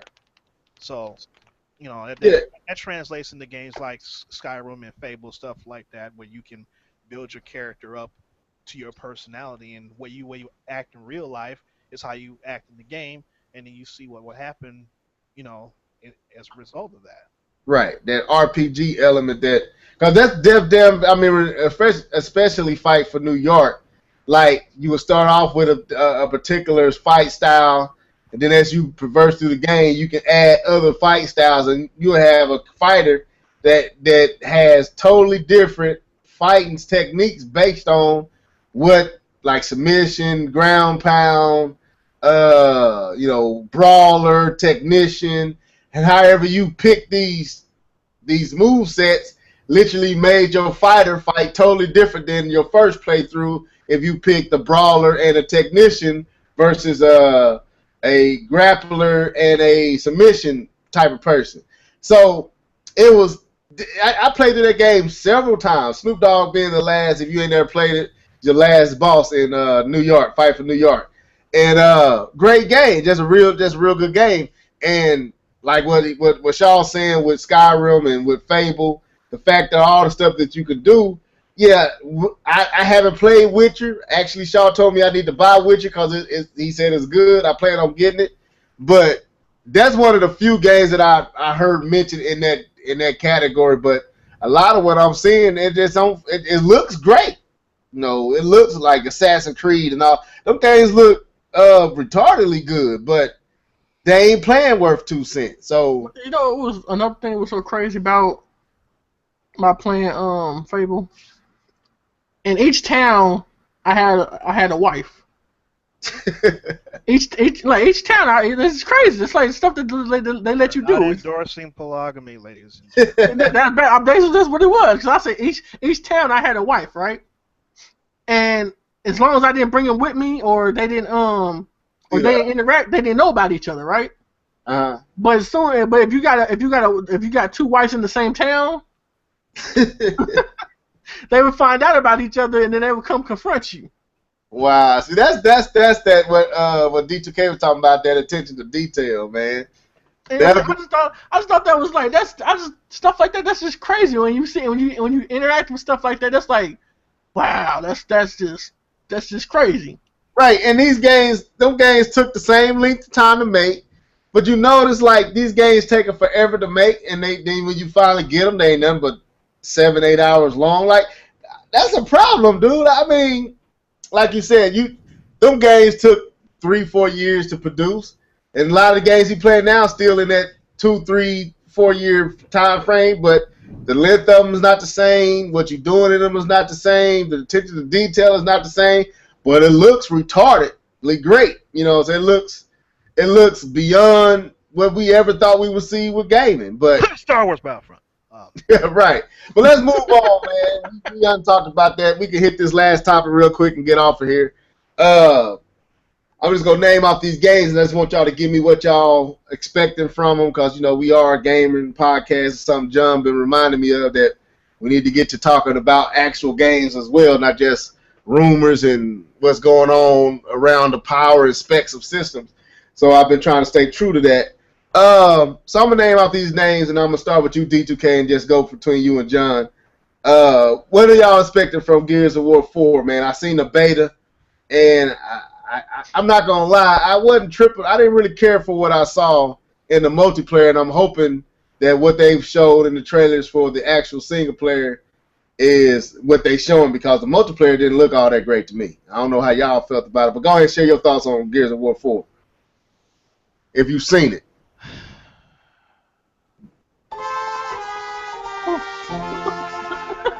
Did you feel? That's how I felt. I was like, man, I'm not liking how this look. I don't know. It's just me. I don't know if it was me or. Have you played the other ones? Yeah, I played all of them, but the multiplayer just didn't look fun to me. I don't know what it was. It didn't look like it was that much better than the other multiplayers. Yeah, I like horde mode and all that. But first of Go ahead, D2K. Yeah, go ahead. First of all, I would like to thank Valhalla Studios for developing this game. Oh, wait a minute. This isn't Devil's Third. This is Gears 4. I mean, this game looks like this game doesn't even look as good as Gears of War 2. And I'm not a graphics whore, but Gears of War was a graphical showcase type game. It was showing off the power of the Xbox 360. And this game is, I mean, when they first showed the footage at E3,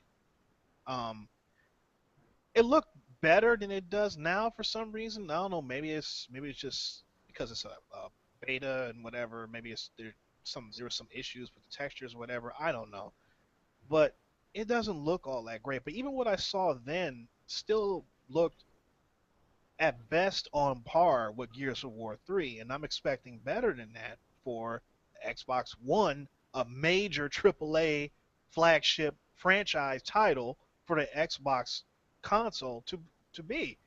And I don't know who this guy is, who the lead in this game is. He looks like he could be related to Baird. I think he's Mark Phoenix. Mark's son. Actually. So he's Marcus Phoenix's son. Yeah, he's Marcus Phoenix's son. Yeah. Okay. Well, all right. Well, I hope that Marcus Phoenix shows up at some point in this game, because the character himself doesn't look very interesting at all. I agree. I agree with that. I do agree with that. I don't. It just. I've had a bad feeling about this game ever since I first saw it. I just can't put my finger on why. And the more I hear about it, the more I see of it, the more it feels like I'm confirmed in what I felt about it. And you know, time will tell. Hopefully, when the game is released, we get a chance to play it in its entirety. That it won't be as bad as I think it's gonna be. But I look at how Microsoft has been dropping the ball on their so-called AAA titles. I mean, you know, you can say what you want about Quantum Break. I haven't played the game, so I can't say yay or nay. But I haven't heard a lot of people saying yay that have actually played it. I've heard a lot of people saying it online, but you don't know if they're playing it, they've actually played it, or if they're just uh, towing the line because Microsoft is their favorite console. Fanboys. Uh, Halo 5 Guardians was garbage. So I'm not feeling too good about this. I hope things change. I really do because I love Gears. I don't know. Shaw? I don't know. I haven't seen anything to play for it, but what I expect from it, I expect to finish the story and to be Gears. But I don't know. I haven't seen it, so if everybody's saying it's a downgrade, that's not good. Well, I'm gonna tell you right Maybe now. if it's a downgrade, maybe they give us some more content. I don't know. We'll see. I'm gonna tell you right now. It's not gonna finish any story that was left off with Gears of War 3. This is supposed to be years later. I don't know if Marcus Phoenix is dead, but his son is taking on the role as the main protagonist. They in the trailer they do show Marcus Phoenix as a young father and his son playing around. I haven't seen the whole trailer, but like I said, I'm just saying what I saw from the multiplayer didn't look all that great. Now, the old trailer from the single player, I liked it, I enjoyed it, but I did see some issues. But that's early footage. I'm hoping that the single player is way better than what they showed originally, and better than what they allowed us to see with the multiplayer. Cause if you look at it like this, and we gonna talk about this game too, Uncharted 4, the multiplayer definitely doesn't look like the single player. But you know what? It's that bait and switch thing that these companies love to do at E3. They show us these great looking games, and then when we actually get them, they don't look anything like that. Okay, so let's move on then. Star Fox Zero. I start with Shaw. What you expected? Nothing. Nothing. Nothing. I'm not looking forward to that game. You're not looking forward to it? Okay, fair enough. D2K. I don't have a Wii U. I don't plan on buying one anytime soon or ever. I mean, next Nintendo system I buy will probably be the NX. Okay. I would like to play it, but I'm not really that interested in buying a Wii U just to play that. So do you think they should have just held this game back for the NX? No, I think you need to leave it on the Wii U because this is a Wii build game. That's right. Over to the Wii U, and porting it to the NX wouldn't make any sense. I want the NX to have its own ground-built Star Fox game. Right. That's something Mr. T said. He got to give him credit for that because he said that on a podcast. He revealed how that started out on Wii. I didn't even know that. So, yeah, I'm looking forward to it. I'm hoping that it can at least give me that old school Star Fox 64 feel. But I am looking forward to playing it. But I'm right there with y'all. I mean, it ain't something I'm falling out over, but I do want to play it. Let's move on. Ratchet and Clank, the new Ratchet and Clank. D2K, what you thinking about that one? That was the reason why I wanted to buy a PlayStation 4. When I first saw that, I said, I'm buying a PlayStation 4 for this game. And then I heard about PS4K, so now I'm like, well, if that happens and that does come out this year, I might as well wait for that instead of getting it now, because Ratchet and Clank is still going to be there. I don't have to play when everybody else is playing it. So, but that's the reason why I want a Sony console is for that game, because I played a little bit of the demo in the store, and I'm like, man, this game is something else. This is nice. Okay. Shaw? I expect it to be Ratchet and Clank. Everybody's ranting and raving about it right now, saying they're having a good time about it. I played the old ones on the PS3 and on the PSP and stuff like that, and I enjoyed them. They're fun games. I'm just hoping this one does something different because I kind of got tired of those games. Like, don't get me wrong, they're fun games. They look good, but after playing so many of them, I kind of got burnt out on it. So I'm hoping that this one does something different, and then it kind of makes me fall in love with it again. But Ratchet Clank were good games though, so I'm expecting this one to be good too. Um, I'll probably know the next couple weeks or something whenever they put it in my queue, but I'm not gonna go out and buy it. I don't buy it. I don't go right out and buy nothing. I have to play it first. It goes in my Netflix. I mean my GameFly queue comes in. If I like it, then I buy it. If not, then I send it back. Yeah, I want this game. I'm. When does it come out? I forgot when it comes out. It's already out. It's already out. Yeah. I think I want this game, and I'm gonna tell you the truth. I played a few Ratchet and Clanks, and as good as they look, I just didn't care for how they played. But if you didn't like how it played, then you're probably not gonna like this one then. yeah, I didn't like the floatiness of the controls. I liked it, but I don't know. But if you don't like it,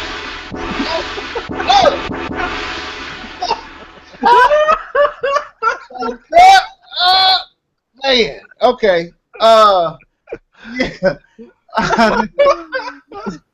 that hurt. Oh man, y'all some dirty dudes, man. Jesus. Anyway, I didn't like the floatiness of it, and but I want that type of a game. I don't. And that's what I'm like. Nintendo, God, that's what I want. Like what Ratchet Clank is doing, like just from a visual standpoint, I love that. I don't know why dude's so scared of the cartoon animation. I'm an animation type person. I watch a lot of the Disney DreamWorks movies. I'm into the Panda, Kung Fu Pandas, and all the stuff that they do, man. I love that. So when games like that, I get into those type of games. But I'm just scared it's gonna be too floaty and not tight enough for my standards. With Mario and other games that play in that same space, I don't feel like it's gonna match the quality of gameplay. So, but visually, man, that game just is beautiful times two, man. It's just a new looking game. I was watching it yesterday. I ain't getting no GameFly. Anyway, let's keep going. And this will be the last one, man. Uncharted 4. John Shaw. I'm expecting it to be a good game. I'm hoping that they deliver on a whole lot of content. I'm hoping they break away from the formula that they did, because I'm getting tired of the formula. I think they have. Have you seen the clips of the truck? How they drive it? They can. That could be like just one scene. What I'm talking about, the formula I'm talking about is okay. You fighting regular dudes, Okay, all of a sudden something happens, and now you fighting zombie type shit. Okay, I got you. So you know what I'm saying? It's like, and then I got you. Yeah, that's what I'm saying. I break that formula. Tell me another different type of story. You know what I'm saying, or something like that. And before D2K answer, man, to me this game, like I said, who is this? Is this Santa Monica? No, is that Santa Monica? No, that's who is this developing this? The developer studio is what? Mm-hmm. Who makes Uncharted? No, I don't care about that stuff. D2K, who makes Uncharted, man? I can't think of it right now. Naughty Dog. It's Naughty Dog. There you go. Come on, John. Anyway, to me, Naughty Dog is starting to prove themselves to be. Man, they prove themselves for game by game. This is my thing with. See, this is why I don't care who make the game, cause I don't care about you. All I care about is the product that you selling me. If your product, if you can make a good product one time, but you can make a crap product the next time. Yeah, but what I'm saying is, they have been outside of Uncharted 3, and that wasn't bad until the end. I thought, like you said, that formula, it just didn't take you nowhere. But, dude, they have made quality games to where I can start checking, even like a developer or director of movies. If he's making quality movies constantly, then I can start paying attention to the actual developer or the developer team or the director, because they consistent with what they do. So, I respect Naughty Dog, man. I don't know. I respect Naughty each game at a time. I respect Naughty Dog. Go ahead, I fell into that trap. I don't think it's a trap for me. I don't know all that, dude, but I know Naughty Dog. Go ahead, D2K. I never played any of the Uncharted games before, but I want to play this one, and that's the second reason why I want to buy a PlayStation 4. But like I said before, I'll wait for that 4K or 4.5, whatever they call it, and I'll scoop it then. Okay, I'm gonna have to do some more research on that Ratchet and Clank. If I can get somewhere where I can play the demo, hopefully, see that's what Sony them messing up, man. They should have the demo. Gamefly. I'm not getting GameFly, man, and we need to start doing commercials and get paid for them doggone plugs. I moved, but anyway, yeah, man, I'm looking forward to it. I think that's the game that I want out of all these games. Is Red box. Uncharted 4, I think gonna be a great game, man. Just everything I'm seeing, it better be because Tomb Raider, Rise of the Tomb Raider, it ain't nothing to sneeze at. That was a great game. That's one of them games we could have I think we could have talked about last week. We didn't. But anyway, I think we've been on here long enough. Anybody got anything else they want to say before we get out of here? Yeah, if you guys want to save money and you don't want to be burnt by these companies, go ahead and get yourself a GameFly account. Okay. D2K? I'll just say that. See you next time. All right, man. This is your boy Levelhead, and this was our second podcast for the week. Hope y'all enjoyed it. See y'all next time. Until then, deuces.